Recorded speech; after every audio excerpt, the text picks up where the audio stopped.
I am Chad, and we're at Anime Texas, and we have another special guest. Could you please introduce yourself to the people? Hi, people. My name is Mallorie Rodak. People, she's speaking to you. Listen.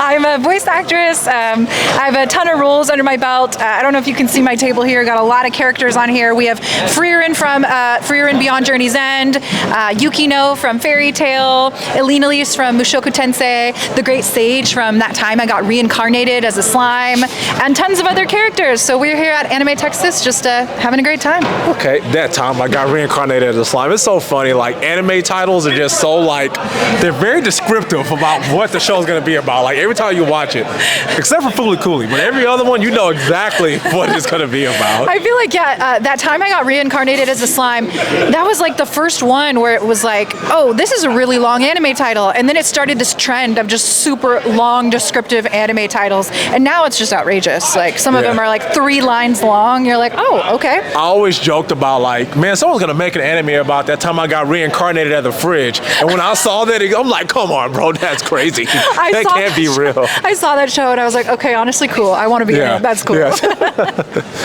Okay, so Frieren, my brother-in-law told me about this show. He was like, hey, you got to watch this show. It's so good. And I fell in love with the show.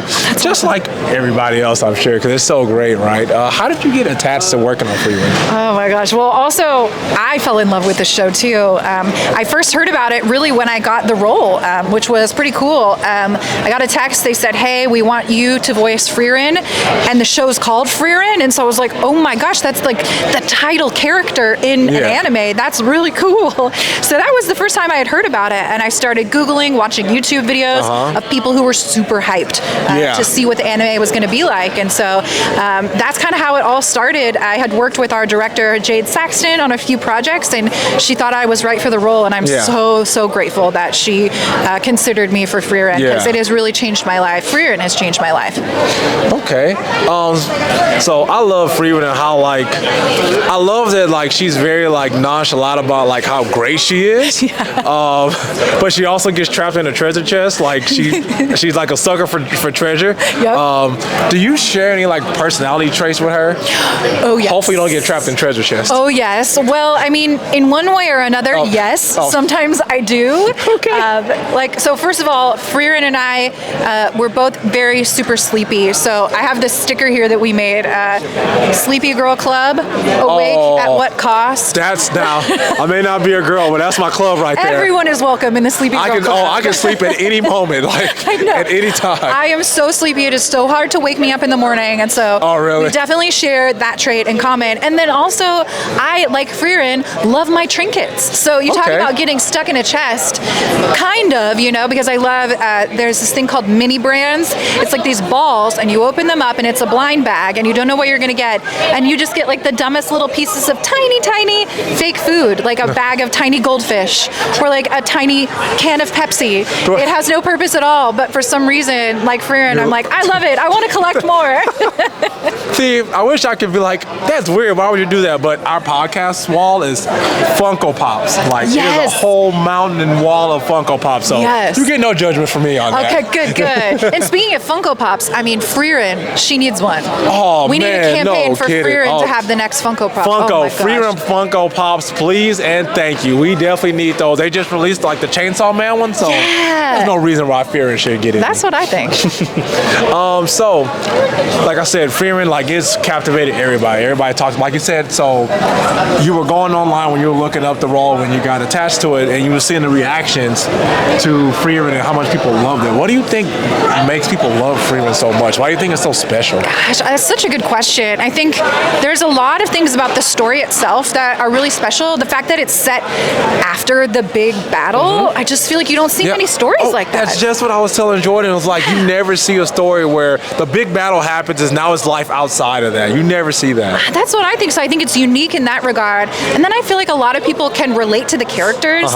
Like, a lot of people see Frieren go through life life, experience the passage of time, and they think about their own lives and like, oh, the friends that I used to have, the places that I used to go, there's a lot that makes people feel kind of emotional for times of yore, so to speak. So I think there's a lot that people can relate to with the characters. And then I think it was just executed flawlessly. I mean, the music, the animation, all of it just came together to create this really, really special anime that I think is still top of my anime list, if I'm not mistaken. I can't even combat that. It's so good. And it got 28 episodes, which is so surprising. It got so many. It's a lot, yeah.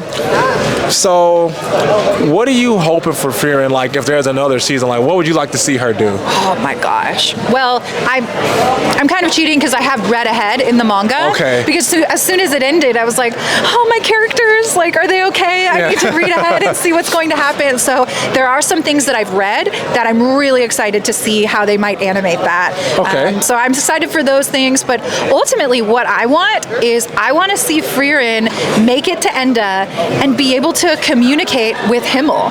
Oh, I mean, how cool would that be to like communicate with the deceased and to be able to say the things that she never said to him? I know that's probably way, way in the future in the story, but like I feel like that's what it's all building up to, is a moment where she finally gets to, confront kind of the ghosts of her past and say the things she never said. Okay. Oh, I like that. I like that. Okay. I hope they write that in. That's kind of nice. So my podcast partner and I, like I was saying before, we've been traveling across these lands, doing all these cons, and it's always important for us to decompress, like for our mental health and things like that. Take a little nap, be a part of the Sleepy Girl Club. What are things that you like to do for your mental health and like things that just kind of relax you? Gosh, I love that you asked that question because it's so important. People don't talk about it enough. Yeah. Like you get going, especially out at these events, and if you don't take breaks, you can really burn out. And I have definitely experienced burnout in my life because I love doing this. I also have other pursuits and interests that I do that take up my time, and so sometimes I get so wrapped up in it that I don't take time for myself. Yeah. So for me, a fun time would be, I'm a huge board game nerd. So I love board games. We have our board game crew. We play games like Dune Imperium, if you know like the movie Dune and the book by Frank Herbert. Oh, they have a board game? Didn't know that. It is really good. It's hard to play, but once you get into it, it's highly strategic and really, really fun. Okay. So we've got Dune, we've got Wingspan that we play a lot. We love Everdell as well. So just some really fun board games. And then video games too. Right now I'm replaying Stardew Valley. Oh, okay. So we have a farm and we're farming. We got our animals. It's just very relaxing. So kind of play those cozy games, the board games. To me, that's a good way to unwind. Okay. I like in my time to like unwind and things like that. I know this isn't about me, but you just said something that was so funny. You were talking about like playing that video game. Yeah.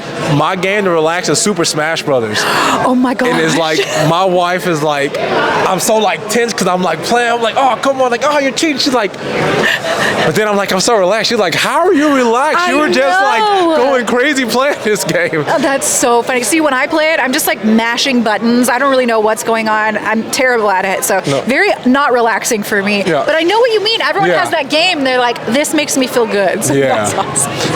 Yeah, and for the last question, what's one thing that you wish people would ask you more? Like when you're doing interviews or you have people doing cons or you go to panels, what's one thing that you wish people would ask you more of? Wow, that's also a very good question. I might come back to the idea of like mental health, I love that, a lot of people want to ask about the career, they want to ask about all the things that are happening, but really getting into, I guess, the psychology of it all, and the progression of a career and, the mental hurdles that we all face as we're trying to build a name for ourselves and build up our careers. Like that aspect of the industry, it just doesn't get talked about enough. Yeah. And I think a lot of people are suffering alone. So being able to communicate about that, I experienced these struggles and this is how I approached it. Yeah. Maybe it could help someone who's experiencing something similarly. So I love that you asked that question. It kind of inspired me to say that. Oh.